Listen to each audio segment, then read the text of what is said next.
तो क्या social media आपके पूरे सोचने समझने की शक्ति को प्रभावित कर सकता है? क्या आपकी पर्सनैलिटी को प्रभावित कर सकता है? गूगल, फेसबुक और ट्विटर जैसी जो कंपनियां हैं, इनके कुछ शुरुआती कर्मचारियों ने यह बताया है कि इन तमाम लोगों ने जो सोचकर इन सोशल मीडिया प्लेटफॉर्म्स को बनाया था, वो सोचा तो कुछ और था, लेकिन अब ये सारे सोशल मीडिया प्लेटफॉर्म्स कुछ और ही बन गए हैं। और ये हम नहीं कह रहे हैं, इन बड़ी बड़ी कंपनियों के जो फाउंडर्स हैं, जिन्होंने इन्हें बनाया है, जो शुरुआती दौर में यहां काम करते थे, उन्होंने ये कहा है कि हमने तो कुछ और सोचकर इन्हें बनाया था, लेकिन ये कुछ और बन गए। वेबसाइट्स के इन पूर्व कर्मचारियों ने, इन कंपनियों के पूर्व कर्मचारियों ने जो कुछ बताया है, उसके आधार पर एक डॉक्यूमेंट्री भी बनाई गई है। और इस डॉक्यूमेंट्री में पूर्व कर्मचारियों का कहना है कि इंटरनेट कंपनियां अब हर समय आप पर नजर रखती हैं। आप क्या पढ़ते हैं, क्या देखते हैं, कितनी देर तक देखते हैं, ये सारा डेटा हर समय रिकॉर्ड होता रहता है। ये कंपनियां जानती हैं कि आप अब किस मूड में हैं, आप कब खुश हैं, कब आप परेशान हैं। इतना ही नहीं, वो ये भी जानती हैं कि आपकी निजी जिंदगी में क्या चल रहा है और आप किन लोगों से मिलते जुलते हैं। जब वो इसका अनुमान लगा लेती हैं, तो आपके व्यवहार को बदलने की कोशिश भी कर सकती हैं। करोड़ों लोगों की जानकारी रखने के लिए गूगल, फेसबुक और ट्विटर जैसी कंपनियों ने बड़े बड़े डेटा सेंटर्स बनाकर रखे हैं। ये सारा काम जिस टेक्नोलॉजी से किया जाता है, उसे आर्टिफिशियल इंटेलिजेंस या एआई कहा जाता है। अब आप सोच रहे होंगे कि आखिर कंप्यूटर इंसानों के दिमाग को कैसे पढ़ सकता है और कैसे उसे कंट्रोल कर सकता है। दरअसल इसके लिए जो शब्द इस्तेमाल किया जाता है, उसे कहते हैं एल्गोरिथम। एल्गोरिथम आपने सुना भी होगा। जब आप किसी एक खास तरह के वीडियो या फोटो को देखते हैं, तो इंटरनेट कंपनियों को यह पता चल जाता है कि आप क्या देखना चाहते हैं, आपकी पसंद क्या है, और वो आपको उसी तरह की फोटो और वीडियो दिखाने की कोशिश करते हैं बाद में, और उसी तरह का कंटेंट आपको सजेस्ट करते हैं। यही वो समय होता है जब आप एक जाल में फंसते हुए चले जाते हैं, जब आपके दिमाग और पसंद नापसंद पर धीरे धीरे गूगल या फेसबुक जैसी कंपनियों का कब्जा होता चला जाता है। उनके पास आपसे जुड़ी हर छोटी छोटी जानकारी होती है, जिसके आधार पर वो आपकी सोच में बदलाव करना शुरू कर देते हैं। और इसीलिए हम बार बार कह रहे हैं कि इन कंपनियों के लिए आप यूजर नहीं हैं, आप कंज्यूमर भी नहीं हैं। इन कंपनियों के लिए आप एक प्रोडक्ट हैं, आपके ऊपर प्रयोग किए जा रहे हैं। आप ऐसा समझ लीजिए कि आप एक प्रयोगशाला में, आपको लिटाया जा रहा है और आपके ऊपर प्रयोग किए जा रहे हैं। गूगल और फेसबुक के इस कारोबार के बारे में दुनिया धीरे धीरे जागरूक होने लगी है। आज ही थाईलैंड की सरकार ने इन दोनों कंपनियों के खिलाफ कानूनी कार्रवाई शुरू करने का आदेश दिया है। थाईलैंड की एक अदालत ने फेसबुक और यूट्यूब पर 3000 कंटेंट्स को हटाने का आदेश दिया है। ये वो कंटेंट थे जिसके बारे में कहा जा रहा है कि वो लोगों की सोच में बदलाव करने की नीयत से दिखाया जा रहा था। इनमें कई फेक न्यूज और अश्लील सामग्री भी है। हमें ऐसा लगता है कि फैसले हम खुद ले रहे हैं, लेकिन वास्तव में वो फैसले सोशल मीडिया के कारण हमारे दिमाग पर थोपे गए होते हैं, और हमें पता भी नहीं चलता कि कब सोशल मीडिया में हम जो कुछ पढ़ रहे हैं, देख रहे हैं, उसने हमारे दिमाग को प्रभावित करना शुरू कर दिया और हमारे फैसलों को भी प्रभावित करना शुरू कर दिया। साइबर एक्सपर्ट्स के अनुसार सोशल मीडिया पर कोई भी पोस्ट बहुत सोच समझ कर करनी चाहिए। प्रोफाइलिंग की जाती है हर एक यूज़र की, हर एक एप्लीकेशन प्रोफाइलिंग करती है। फेसबुक इसमें लीडर है क्योंकि उसके पास सबसे ज़्यादा पैरामीटर्स होते हैं।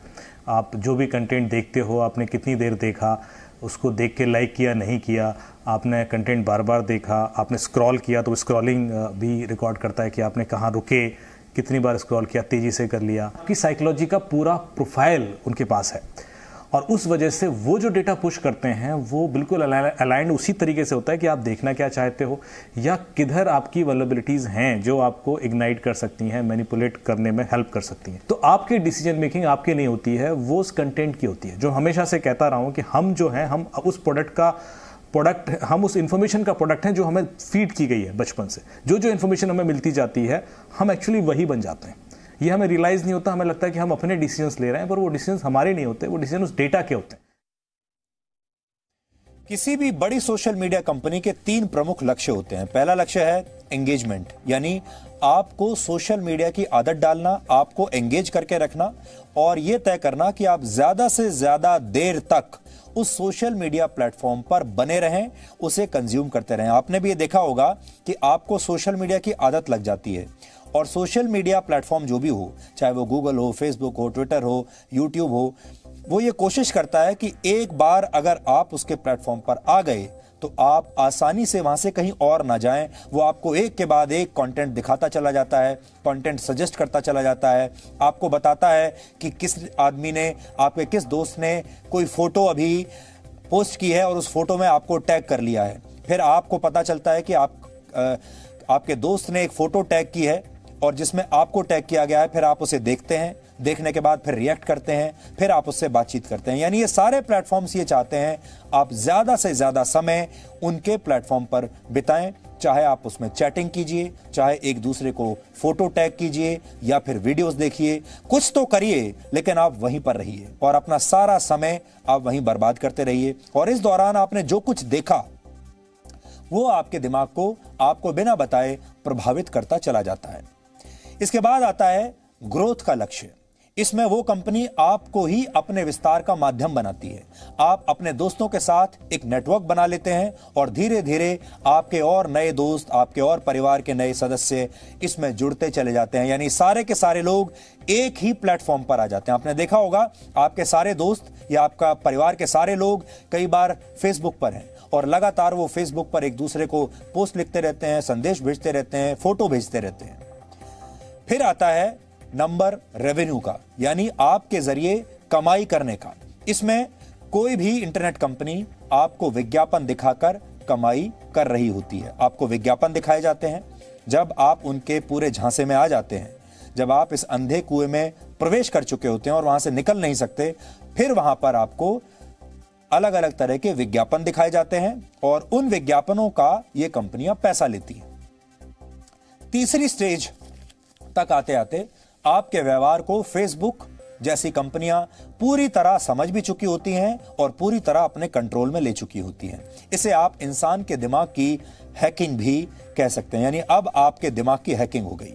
अब आप असल में उसके कंट्रोल में। आपको लगता है कि फेसबुक आपके कंट्रोल में है या गूगल आपके कंट्रोल में है, ट्विटर आपके कंट्रोल में है, लेकिन असल में आप इनके कंट्रोल में होते हैं। शायद आप भी ये सोचते होंगे कि इंटरनेट पर मौजूद ये सोशल मीडिया प्लेटफॉर्म्स के लिए आप कोई पैसा तो चुकाते नहीं हैं, ये सब आपको मुफ्त में मिल रहा है, तो फिर मुफ्त में आप ये सब सेवाओं का फायदा क्यों ना लें। यानी फेसबुक, व्हाट्सएप और इंस्टाग्राम जैसी सर्विसेज आपके लिए बिल्कुल फ्री हैं। सच्चाई है कि अलग अलग एडवर्टाइजर्स इन कंपनियों को पैसा देते हैं और उस पैसे में आपकी कीमत भी शामिल होती है। सिर्फ 60 सेकंड में पूरी दुनिया में 3 लाख और भारत में करीब 30,000 फेसबुक पोस्ट शेयर किए जाते हैं। बहुत से फेसबुक यूजर्स बिना सोचे समझे या अनजाने में फेक न्यूज को भी आपस में शेयर कर लेते हैं और उससे भी फेसबुक की कमाई होती है। डेटा को अब दुनिया में नया ऑयल कहा जाता है। ये एक ऐसा प्रोडक्ट है जिसकी मांग लगातार बढ़ रही है। वर्ष 2019 में भारत में फेसबुक ने 892 करोड़ और गूगल ने 4000 करोड़ से ज्यादा का बिजनेस किया था सिर्फ भारत में। फेसबुक का नेटवर्थ 10 लाख करोड़ रुपए से ज्यादा है। वर्ष 2020 में भारत का रक्षा बजट करीब 3,37,000 करोड़ रुपए है और फेसबुक का ये हमने आपको जो पैसा बताया ये उससे भी 3 गुना ज्यादा है। इसी तरह गूगल का नेटवर्थ 46 लाख करोड़ रुपए से ज्यादा है। 46 लाख करोड़ रुपए। भारत की अर्थव्यवस्था का आकार ही लगभग 146 लाख करोड़ रुपए है। यानी गूगल जैसी 3 कंपनियां मिलकर भारत की अर्थव्यवस्था के बराबर बैठती हैं।